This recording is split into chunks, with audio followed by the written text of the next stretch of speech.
Hello and welcome to The Passion Show. My name is Phil and joining me today is my co-host Kyle. Hello. And we also have a very special guest, our friend from university, Vicky. Hello.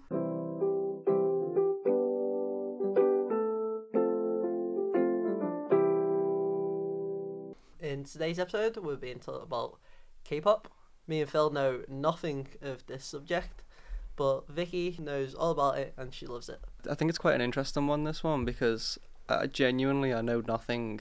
I think I know one band, but that's about it. So we'll just go to Vicky straight away. Do you want to just give us sort of like a general overview of it in the best way you can? So the only way I can explain it is that it's like pop music, but it's just in the Korean language. It stems from South Korea. Yeah, South Korea, yeah. You'll have like majority like the verses in Korean, but then the chorus will just be English. Do you reckon because this chorus is in English, it's easier to like understand? Yeah, that's why they've done that's it mainly. The whole point. That's globalization, isn't it? Yeah, definitely. Because like the more popular it's getting, you find the more English words there are in there. So obviously more people can understand it. So is it just pop music, or is there different strands of like K-rock and like country music and stuff? It doesn't be K-country music, You know what I mean? but yeah, there are some bands that like, because obviously with K-pop it's just boy bands, so it's like your typical like Westlife, but obviously Korean. Yeah. But there are bands that do play instruments, so it is, they do have rock bands as well. In Korea, did they call it pop?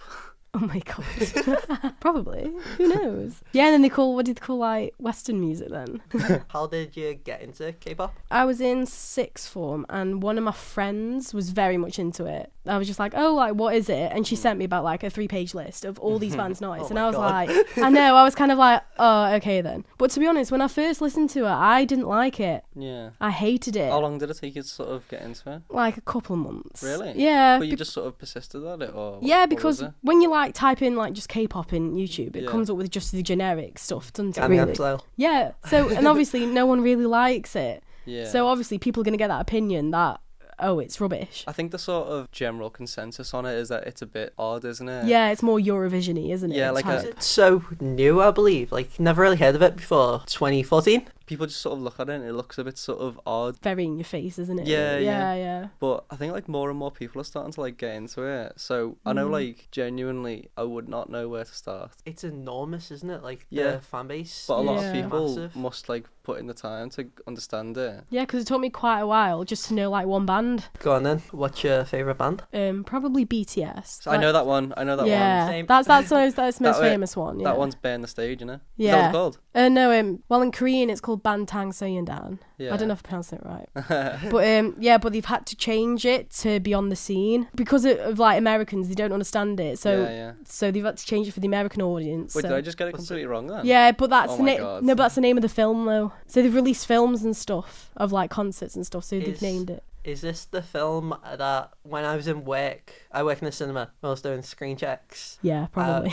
I'm supposed to make sure that the entire screen's not disturbed. I went in and it was just filled with, everybody was out their seats with, like, just raving to it, and they were having a brilliant time. My job is to make sure they're having a good time. Nobody was having a bad time there, so I'm just going to let that happen. Can you imagine, just like leave it. Can you imagine one person just sitting in there like, can you get these to shut up? If I did that, I would be the biggest Grinch on the planet. Stuff like that makes me think it must be quite fun. I imagine it feels sort of like once you sort of let your guard down and stop seeing it as, you know, sort of a cringy sort of thing, I imagine it's quite enjoyable. Because there are some songs out there that they have put out themselves that are very like in your face. Yeah, it's like a perception of them, definitely. But when you listen to like music that's not a music video and it's like somewhere like deep in the album and stuff, it's actually okay. So is there a particular thing about like K-pop where you're like, yes, that's the thing? K-pop kind of goes with a concept. So they create like this image, like each time they release an album, like it's a different image. I like stuff like that. Yeah, so say BTS, when they came out with their album Blood, Sweat and Tears, it was, you know, the sins, 7 sins. Oh, and yeah, stuff. yeah. So they base the concept on that. Yeah. That's quite cool, that. So like each album is like its own story. But, yeah, that's what it is. And then if you look, there's like a much bigger story to it. But all the albums that they've done, story flows through it, so it's got this bigger understanding of it. That's really cool. Yeah, it's quite interesting learning about that way, but it's so difficult to understand though. I like that. It's like a law within music. Yeah. Nice. because you get like story worlds and lore within like films and that, don't you? And comics, but I've never thought of it being like to do with music. It's just like a little taste of like different culture, isn't it? Yeah, I think that's what's quite cool about it as well. If you were gonna give someone like, so the other way when you got your big 3-page list, give us like the sort of artists that you'd recommend to get into K-pop. Getting a list every podcast now, aren't we? Well, yeah, get your pens and paper ready. Yeah, get your pens and paper ready. So you've got BTS is the main one because obviously they had the breakthrough with America. The other one is EXO. XO. Yeah, like EXO. Oh, okay. But they're mainly like famous in Korea. Oh, okay, but are they sort of breaking out now? They were, but I haven't really heard much of them now. Do you find that when people listen to BTS, they then go down the rabbit hole and they stop listening to the Americanized ones? Yeah. And you're just listening to Korean ones? Oh, I love that. Yeah. Well, like, you get into it, don't you? Because there's so many like artists as well that are out there. Obviously, they're not going to be as Americanized as BTS are at the moment, but they are getting there. So say like Blackpink. That's another one, yeah. Yeah, that's a girl group. They're the first Korean act to perform at Coachella this year. Yeah. So they've kind of like broke through as well, and they're doing a UK tour. So yeah, the thing, once you get through BTS, you kind of understand that it is quite similar in a sense. I'd say you start with BTS. Would you then go to this EXO? Is that a good jumping point? Is that because you don't want to be like too much of a difference, do you? Yeah. You don't juxtapose each other. Yeah. But to be fair, they're all kind of the same though with because obviously they're pop. Yeah. So it is going to be the same genre. It's the same genre, isn't it? Yeah, so it's kind of the same anyways. So can you think of like any other artists that just like jump out? There are girl groups as well, but not many people are a fan of girl groups. Well, I've seen a lot of culture surrounding like the lads of the groups, do you know what I mean? Yeah. Like Graham Norton show. Oh, They're all yeah. like crazy over BTS. I also remember that. You see stuff on like social media and that, don't you? Yeah. About like, oh my god, they've released a new thing. And Yeah. it's People are obsessed with Like BTS. literally on that Graham Norton thing, the amount of people that were like posting on Twitter saying like, oh, who's going to the show? Because literally people were just like, oh, let's get tickets, let's all meet up. And I was like, all right then. How are these like people? Their personalities? They just seem like normal lads, to be fair. Did their personalities like shine through and stuff like Oh, that? yeah, Can you definitely. distinguish between them? Yeah, Because you because find with like a lot of bands, they're just sort of like background members and stuff like that, especially in boy bands. Yeah. but no, they very much focus on like each member. With K-pop, there's a lot of members, so obviously you can't just focus on one and ignore the rest, because what's the point of them being there? How many members are usually in a band? Like 5, 7? 7. And they all sing? Wow. There is one group called 17 that has 13 people in it. It's called 17. That's quite funny.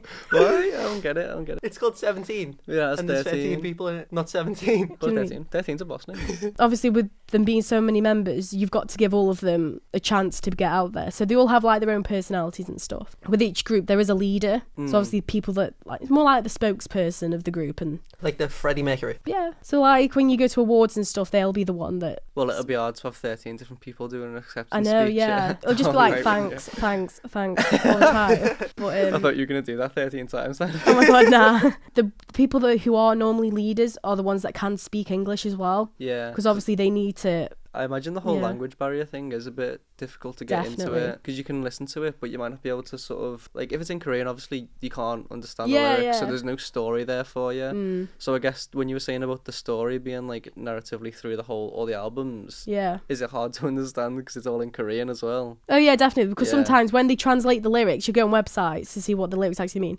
It makes no sense. But obviously, with them becoming more popular, they've got people in the Western like culture who make the songs for them. So they're literally just getting more Americanized, aren't they? Yeah. Do you think that is because of YouTube, the reason why they've become so big in the Western world?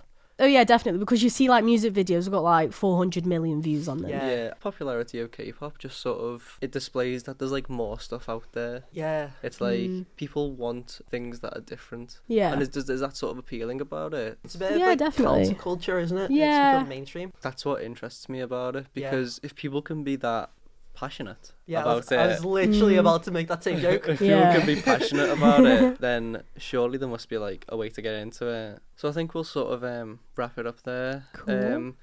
Thank you very much to Vicky It's for coming in. First ever guest. Yeah, our first ever Aw. guest coming in to talk about Thank K-pop. you for I think we've having learned me. something. Yeah. Yeah. So Cool. as usual, if you have any passions yourself, feel free to leave a comment below. Hits us up. Yeah, and we might talk about it. You might even be able to come on the podcast. Yeah, which would be we'd love brilliant. that. Yeah, the more passions the better. So thank you, Vicky. Thank you for having Thanks, me. Kyle. Thank you. And we'll see you next time. Have a good day. Bye.